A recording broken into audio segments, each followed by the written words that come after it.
Welcome back. We're looking at the efforts of one relief organization to help the youngest victims of the Israeli-Palestinian conflict. Joining me from Cleveland is Steve Sosebee of the Palestinian Children's Relief Fund. And from Oakland, I'm joined by Dr. Ziad Sabah, a pediatric cardiologist who's volunteered his time to treat several children. Let's get back to our discussions. Perhaps, Steve, with an answer to Hani's question. He came up just before from Saudi Arabia asking how does he put money into the system that would help you? Yeah, the easiest way, I mean, through international donations and so on, is to visit our website, which is www.pcrf.net. And there's access to the ability to make donations online or other information as far as making contributions. And you can contact us and let us know how you want to donate. If you want to earmark your funds for anything specific, we're doing just humanitarian work. We do food distributions, we do sponsorship for handicapped children, we provide other forms of humanitarian aid, urgent humanitarian aid. So if Hani wants to make a donation, he should go on our website, right.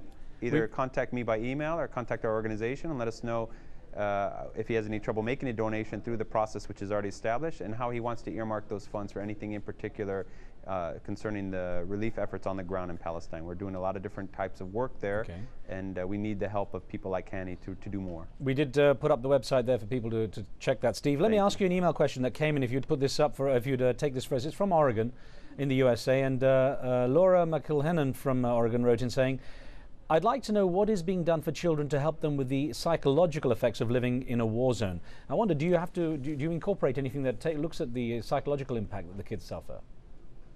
Yeah, unfortunately, I mean, this is a huge problem. The number of children in the Gaza Strip, I mean, that's over half the population of 1.5 million people. So let's say 800,000 children in the Gaza Strip. The studies have been done that over 90% of those children suffer from post-traumatic stress disorder, which is as a result of being exposed to violence and those type of things. And so it's an overwhelming problem. It's a huge problem, and there's a lot of organizations which are taking on this problem on the ground in Palestine.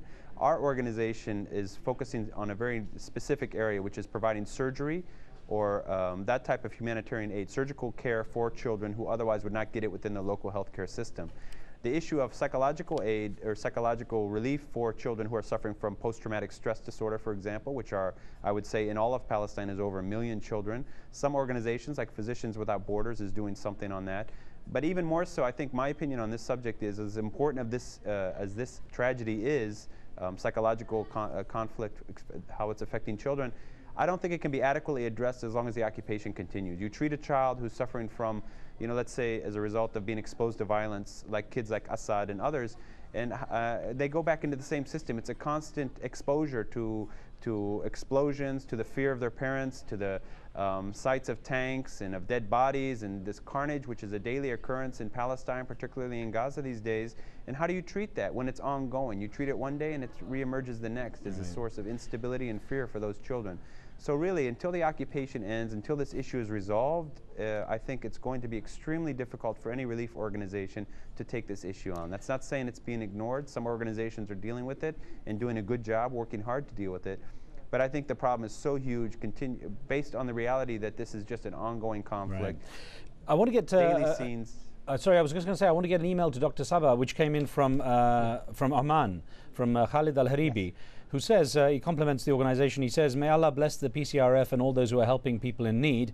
And it makes me wonder, when you go in to help, I mean, obviously you're an outsider going in to help, how are you regarded by the local people? And of course, there's a lot of pressure for you to do a lot more than perhaps you can manage in a short trip.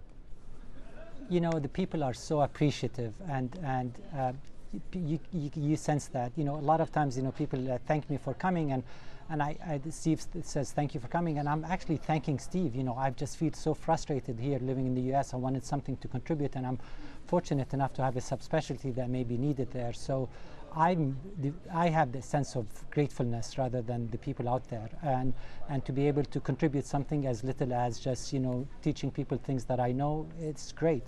The people are appreciative. They know the limitations, and they know the system. It's interesting because the system is so fractured in terms of healthcare. They come with their medical reports with them at all times, so they have like their mobile medical unit with them, and so it's kind of interesting. But that's the way it's done. Ali is on the line from London. Ali, go ahead with your call. Good afternoon. Good evening. Hi. Good evening.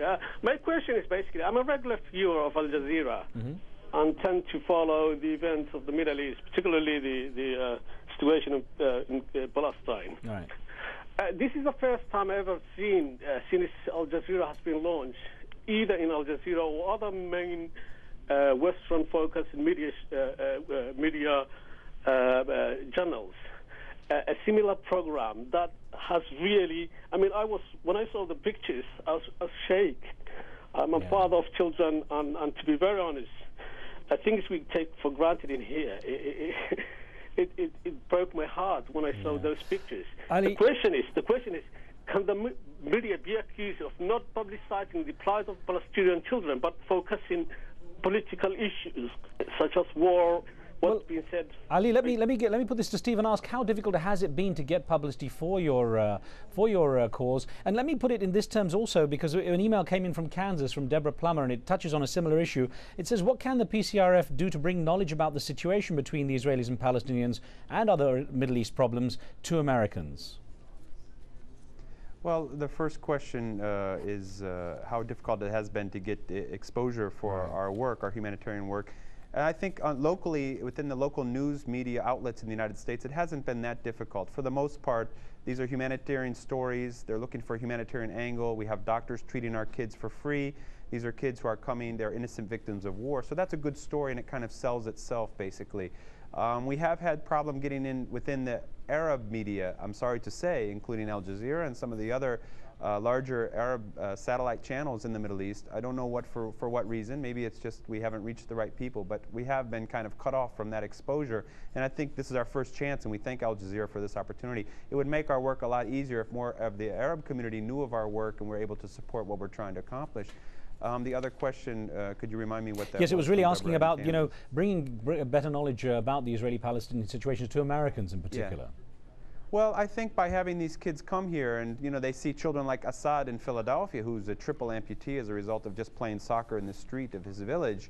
I think Americans see that, whether they're healthcare providers or they're everyday people who run into him in the hospital or in a supermarket or wherever he happens to be at that time, and the hundreds of other kids which we have in this country being treated. And they start to ask questions, and they start to say, well, this is an injured child, but he's Palestinian, he's not Israeli. All I hear about are Israeli casualties in the American news, or if I hear about the Arabs, it's just statistics, it's not faces, it's not a name or a personality. And here's this boy and he's smiling, or he has this disability, and they start to ask questions. So I'm not a politician, I'm not interested in that aspect of politics. My job is not to educate people, but I think the important part of our work does include some form of exposing what is going on in Palestine to the American public, which has been kind of cut off from the reality on the ground there. I think everybody who goes there, all of the doctors who we send there, not just people like Ziad who already knows what's going on in Palestine, but hundreds and hundreds of doctors and nurses who we send from Europe and America who are not Arab into Palestine, they all 100% walk away feeling very much sympathetic with the Palestinian situation from a humanitarian perspective.